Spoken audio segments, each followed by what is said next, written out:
Sveiki.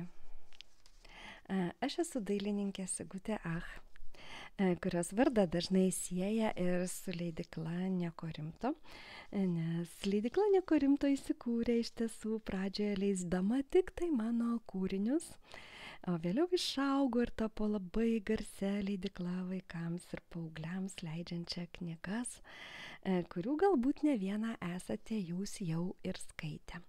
Čia rodau savo darbus, nes šį video filmuoju savarankiškai ir mane jūs pamatysite gyvai taip pat, manau, per pamoką. Tai dabar tiesiog bandau jums transliuoti tai, kas vyksta ant mano darbo stalo, kad jums gerai ir patogiai matytųsi. Šie maži kūrinėliai yra sukurti monotipijos technika. Kas yra monotipija?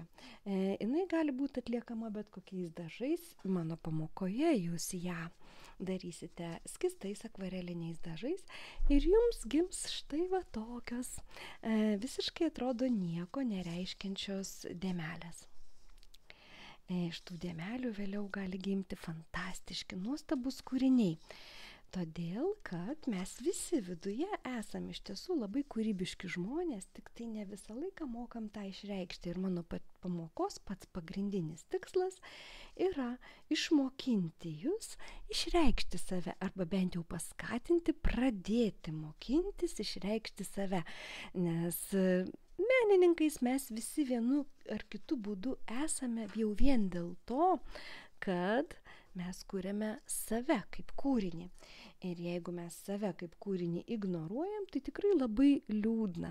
Jeigu kas nors jums pasakė, kad jūs esate kažkoks ten netalentingas, netobulas, nepakankamas, tai aš atburiu jūs ir siūlau tiesiog pažaisti ir pabandyti patikėti, kad jūs esat unikalus ir nuostabus, vertas vadintis savo gyvenimo kūrėju. Ir manau, kad daugiau niekas neturi tos teisės, tik jūs.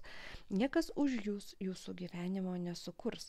Taigi, matot, tarsi aš kuriu su jumis kūrinį, nes čia šiuo metu ant lapo aš lašinu 3 lašiukus. Vienas iš jų išvis vanduo. Dar galima vieną mažą tamsesnį įdėti, tai yra mėlyna spalva.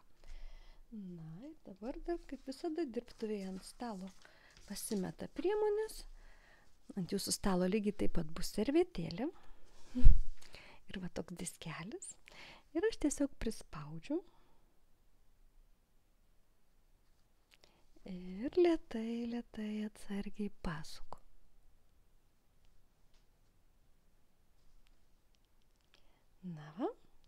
Mūsų dienos akimirka, pavadinkim, kažkokia jau ir vyksta. Kol jinai truputį džiūsta, aš jums dar parodysiu darbelių savo. Bus gera proga. Iš tų dėmelių vėliau gali gimti visokiausi personažai. O kaip juos sugalvoti? Čia ir yra mūsų pagrindinis susitikimas dėl to. Reikia įprasti fantazuoti, įprasti niekame matyti kažką. Ir man atrodo, kad šios pamokos metu man visai pavyks tą padaryti. Mergaitė tiesiog pudelėje. Arba ežiukas su sparnais. Šiuose kortelėse trūksta tik dar vienos dalies, kuri bus būtina pamokos gale, kai jau viską nupiešite ir išreikšite, reikės čia komentaro. Aš dar nespėjau to padaryti. Nes išreikšti žodžiais yra labai svarbu.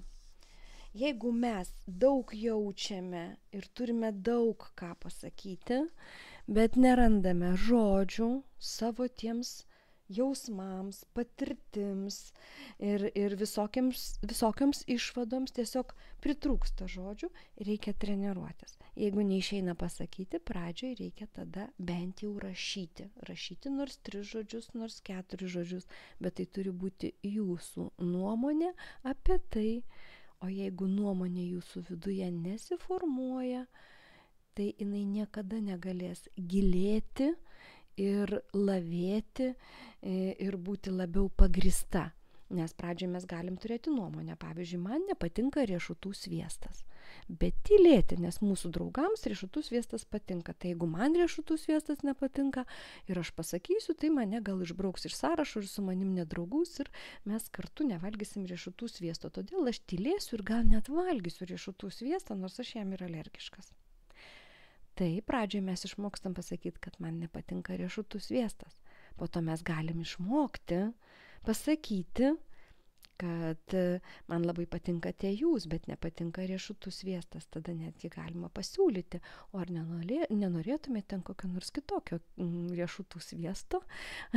Valgom keletą riešutų sviestų vienu metu ir žiūrėkit, gal atsiras žmonių, kurie sakys, o, blemba, net nežinau, kad migdolų sviestas daug skaniau negu žemės riešutų. Nu, čia toksai paprastas pavyzdys, kaip galima kūrybiškai tokioj situacijoje, kuri grėsia galbūt būti išbrauktam iš žemės riešutų valgytojų klubo. Suprantat, ar ne, čia simboliai, čia iš tiesų gal tokių klubų nėra ir nereikia, kad jie būtų, bet tai buvo paprasčiausias būdas paaiškinti apie tai, kaip mes kartais neleidžiame savo, o neleidžiame savo, nes nemokame leisti. Tai va šitoje pamokoje mes bandysim savo leisti fantazuoti. Ir va žiūrėkit, dėmelė, čia buvo balutė, atsimenat, aš ją va taip, kai jinai truputį pastovėjo, nes baleliai reikia leisti truputį pastovėti, kad jinai šiek tiek va suformuotų tokius smagius ežerėlius. Gali jinai ta dėmelė būti ir nebūtinai apvali, bet būtų gal ir smagu, kad jinai būtų per vidurį lapo, bet kartais būna, matot, kliokt ir jinai visai ne per vidurį. O dabar mes turėtume pabandyti rasti joje kažkokius tai požymius, už ko užsikabinti. Ir tam mums reikės tokių 2 apvalių rutuliukų. Aš manau, kad pamokos metu aš jums juos duosiu, bet jeigu kartais jūs jų negautumėt arba namie norėtumėte dar kartą padaryti tokią užduotį, tai mums reikia tiesiog išsikirpti rutuliukus. Jie mums bus pagalbinės akytės. Na, bet akytės nežiūri, kol akytės neturi rutuliuko. Vyzdžio reikia. Mūsų sąmonė yra toks stebuklingas kūrinėlis, kas jį sukūrė, kad jeigu pamato taškiukus, priskiria juos kaip akis personažui būsimam ir jisai tampa personažu. Pradžioj neturėjo jokių akių ir buvo tiesiog blynas, o dabar jau žiūrėkit personažas. Ir galbūt tai yra, dėl ko aš ir sakau, kad jos turi būti dar nepriklijuotos, mes jų tik ieškom. Žiūrėkit, gali būti ir kažkoks gal dramblys, o gal mamutas, o gal ežys. Kur ežys? Ežys va čia. O, labai toksai tikrai įdomus ežys, gal jam tada reikia tik vienos akies. Matot, čia tarsi portatyviniai įrankiai, kurių pagalba mes susirandam, kaip mes čia viską piešim. Nu, kažkoks labai smagus, man atrodo, šitas personažas. Ir dabar tų akių man jau nereikia. Žinoma, aš galiu jas ir priklijuoti, bet aš galiu jas ir nusipiešti. Ką aš čia pamačiau?